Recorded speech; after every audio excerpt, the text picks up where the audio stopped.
Bonsoir à toutes et à tous, mercredi 23 octobre, il est l'heure de l'info. Voici les titres. Teodoro Bertuccio sera peut-être le futur président de la Fédération française de cyclisme. Il était en tout cas en visite à Bettencourt-la-Ferrie aujourd'hui.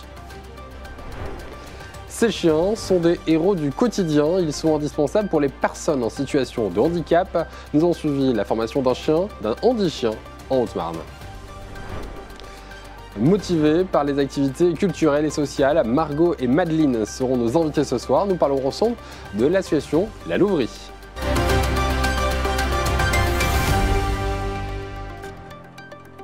Voici pour les titres, mais avant de les développer, Maud Bréjon, ministre déléguée et porte-parole du gouvernement, sera demain en Haute-Marne, demain jeudi, pour visiter des initiatives locales à Éclaron le matin, pour la présentation notamment du programme Village d'avenir, suivi d'une visite à Colombey les Deux-Églises et Bologne l'après-midi pour la visite d'un chantier de la maison de santé en premier temps et une maison France Service. Ensuite, un déplacement donc axé autour de l'accès aux services de proximité en milieu rural.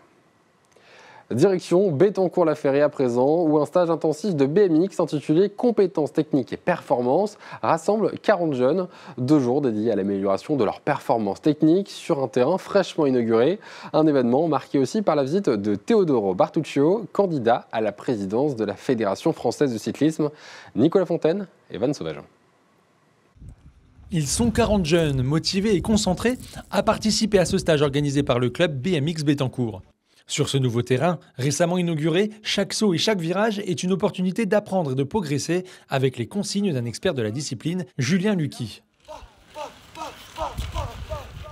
Mais ce stage a également été marqué par la visite d'un homme au cœur de l'actualité cycliste, Teodoro Bertuccio, directeur général du Paris Cycliste Olympique, candidat à la présidence de la Fédération française de cyclisme. En pleine campagne, il a choisi de venir à Bettencourt pour échanger avec les clubs et mieux comprendre leur réalité.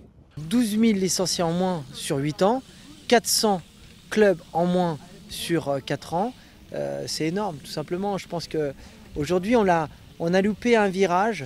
Pourquoi ? Parce que la mobilité à vélo se développe énormément et nous, en tant que Fédération française de cyclisme, on n'a pas su surfer sur ce qui se passe aujourd'hui par rapport à tout ce qui se passe sur le développement du vélo. Depuis 4 semaines, je fais tout un tour de France pour rencontrer tous les acteurs de cette discipline et l'objectif c'est de faire remonter toutes ces informations de terrain pour pouvoir ensuite nous ajuster par rapport à notre programme qui va être présenté très prochainement pour l'élection et puis aussi après pour faire fonctionner correctement la fédération. Le club BMX de Bettencourt, dirigé par Yannick Laurent, n'échappe pas à ces difficultés. Comme beaucoup de clubs, il doit faire face à des enjeux financiers et à la crise du bénévolat, mais ce club bénéficie tout de même en ce moment d'une dynamique. Le BMX est une discipline qui consomme énormément de bénévoles, qui a besoin d'énormément de bénévoles pour entretenir une piste. Une piste, c'est pas comme une forêt ou une piste cyclable. On prend son vélo, on sort, on va rouler. La piste de BMX, s'il n'y a pas un certain nombre de bénévoles qui l'entretiennent en permanence, on peut pas rouler. Donc c'est important qu'ils prennent conscience que le BMX comme discipline consomme énormément de bénévoles et savoir ce que peut apporter la FFC pour le BMX, mais on a aussi bien parlé des courses, des droits d'engagement, de ce que ça coûte à des petits clubs comme nous d'organiser une course. Un week-end riche en apprentissage pour ces jeunes pilotes et une visite qui pourrait bien marquer un tournant pour l'avenir des clubs cyclistes en France. L'élection de la présidence de la Fédération française de cyclisme aura lieu le 14 décembre prochain, une échéance très attendue. Aider les autres est leur mission principale. Ils sont élevés dans un seul but, accompagner les personnes en situation de handicap ou dont le besoin. Je parle alors des chiens d'assistance. Ouna est l'une de ces héros du quotidien et s'apprête à faire sa rentrée. Célia Richard l'a alors suivie dans une séance d'entraînement à Chancenay, en Haute-Marne. Ouna n'a que 15 mois, mais elle se prépare déjà à faire sa rentrée.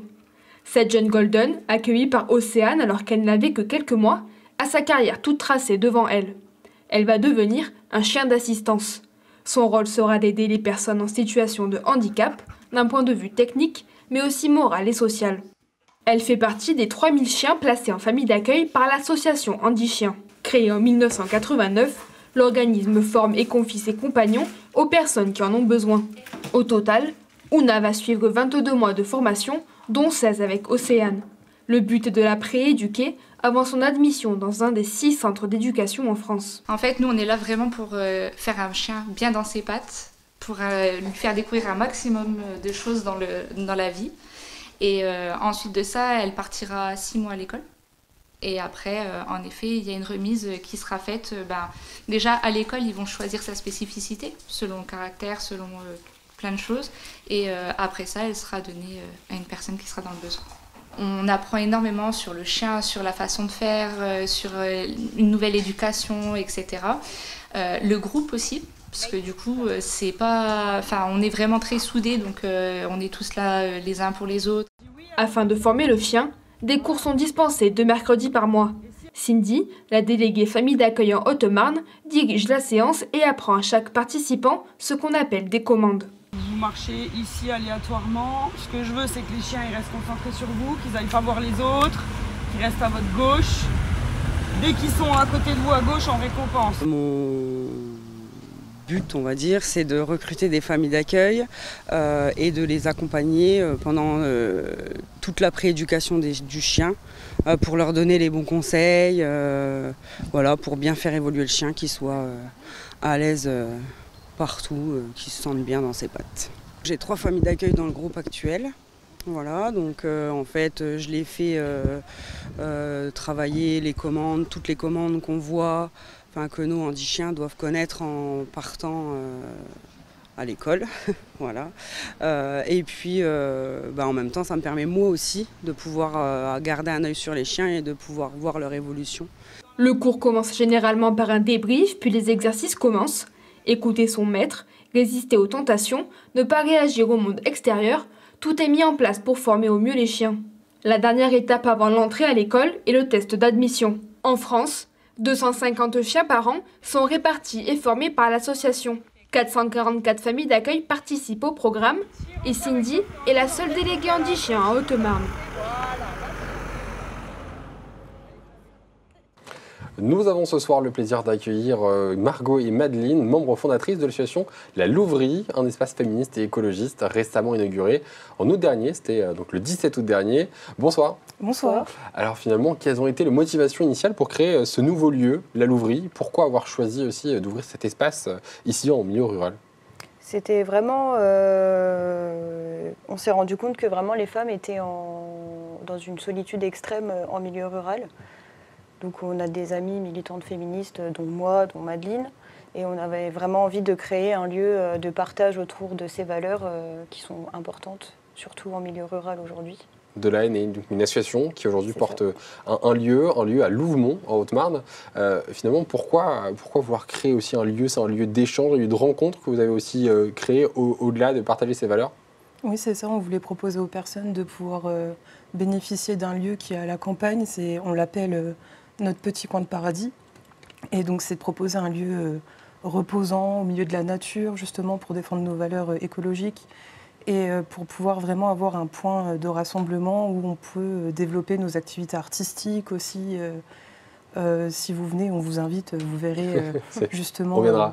Quelles sont ces activités justement que vous développez au sein de votre petit coin de paradis? C'est quoi? C'est des activités justement de rencontres, mais je crois qu'il y en a plusieurs. Il y en a notamment sur trois angles différents. Oui, c'est ça. Oui, c'est ça. Donc pour 2025, on est en train de se projeter. Et donc il y aura 3 rendez-vous récurrents. Un rendez-vous sera dédié au dessin, donc que ce soit pour apprendre ou se divertir. Un autre rendez-vous sera dédié à la culture, où les personnes pourront venir échanger justement sur leur lecture, le cinéma, se donner des conseils. Et un 3e rendez-vous qui aura pour but de créer le lien social manquant pour les femmes, ce sera un rendez-vous entre filles, donc où pourront avoir lieu des discussions, des échanges. On espère y faire venir des intervenants, justement pour proposer des choses. Cette association, pour vous, répond du coup à un besoin du territoire, si vous dites Margot en intro. C'est vraiment un besoin que vous ressentez, peut-être encore plus dans des lieux ruraux, c'est ça? Oui, vraiment. En fait, nous, on est là vraiment pour créer du lien social en milieu rural, autour de valeurs féministes et écologiques, mais c'est vraiment le lien social qui est très important en milieu rural, puisque les gens, en fait, on s'est rendu compte aussi qu'ils avaient besoin de lieux de partage, même de connaissances, vraiment culturel aussi en campagne. Il n'y a pas que la ville, il y a des gens qui ne peuvent pas se déplacer à 15 minutes de voiture. Vous aussi, vous essayez de répondre du coup à cette problématique-là aussi, j'imagine, d'entraide aussi, de mettre en place du covoiturage pour venir chez vous, etc. Exactement. Dans votre nouvel espace, hein, du coup, à Louvemont, vous allez donc l'ouvrir au public sur une période plutôt printanière et estivale, c'est ça? Oui, voilà, c'est un lieu qui est vivant au beau jour. Et donc, le lieu sera ouvert à partir de mai. On fera un événement d'ouverture. Et ensuite, avec les événements récurrents dont j'ai parlé tout à l'heure, on fera aussi un événement de fermeture. Donc, sur le même modèle que l'inauguration, l'après-midi, on propose des ateliers aussi bien pour les adultes que pour les enfants. Et le soir, en soirée, on propose des concerts. On espère mettre en avant les artistes féminines. Et on propose aussi de la restauration. Donc, c'est vraiment un lieu très accueillant pour se réunir. Mais en dehors de ça, la période finalement hivernale, c'est pas forcément la fin de la situation. Vous continuez encore à œuvrer, soit avec d'autres assos, soit chez vous en réfléchissant sur la saison prochaine. Comment ça se passe? On travaille aussi sur le merch de la Louverie, donc les magnifiques t-shirts que nous portons, qui ont été sérigraphiés par une amie qui est bénévole à l'association. On a fait un fanzine autour d'un de mes poèmes qui s'appelle Sororité. Et tout ça avec des amis du Schmilblick, qui est une association à Chaumont, qui est super, j'invite tout le monde à y aller. Et une entraide aussi qui se crée du coup entre associations qui participent autour de cet écosystème d'entraide, en tout cas associatif. Exactement, autour de mêmes valeurs du coup, comme on a dit, le féminisme et l'écologie Ces valeurs-là, ou en tout cas on parle de féminisme depuis tout à l'heure, est-ce que moi, garçon, je suis tout de même invité à venir dans notre association, ou justement, non, au contraire, vous restez qu'entre filles avec des filles? Mais non, vous êtes bienvenus, c'est vraiment ouvert à tout le monde, on le répète, on n'est pas misandre, puisqu'on a entendu certaines choses, non, on n'est pas misandre. Je pose la question, parce que c'est vrai que naturellement on peut se dire le féminisme, bon, voilà, c'est des filles pour les filles, est-ce que non, au final, c'est plutôt ouvert? Non, en fait, quand on a fait le chantier de la Louverie, puisqu'on a créé tout un espace fait avec des dons de personnes, du coup, on n'a vraiment rien acheté, tout a été fabriqué en matériaux recyclés. Ouais, ça se fait écologique. Et en fait, on a eu des amis qui sont venus, qui sont féministes aussi, c'était des hommes, et on leur fait des gros bisous. Donc, ça veut dire que vous êtes ouvert à tous, hein, finalement. Exactement. Avec effectivement, l'envie, par contre, de défendre des valeurs, effectivement, autour du féminisme, de l'écologie, et pas que.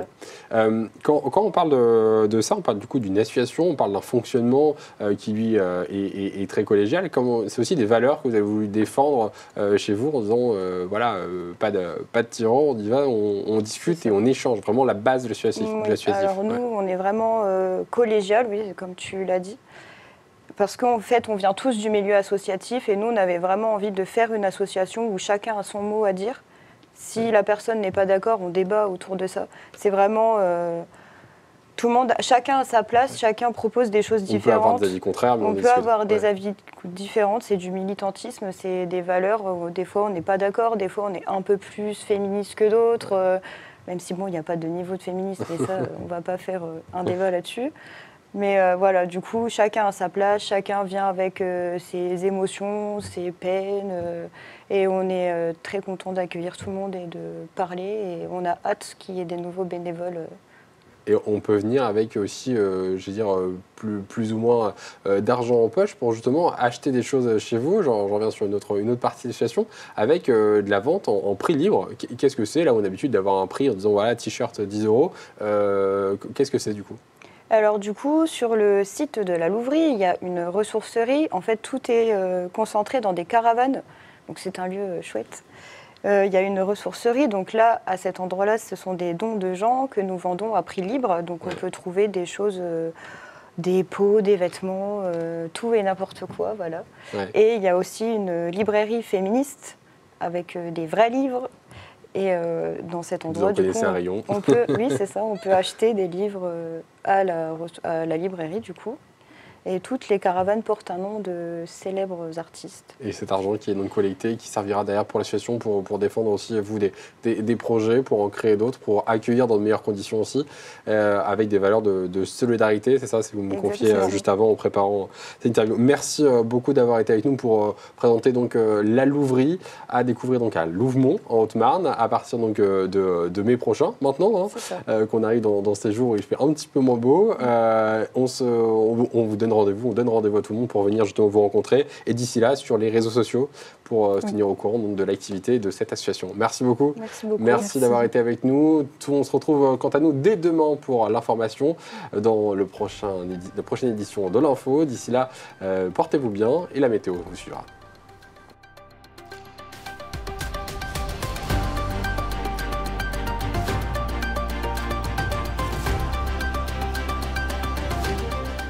Toute l'actualité en continu à retrouver sur notre site internet et notre application mobile.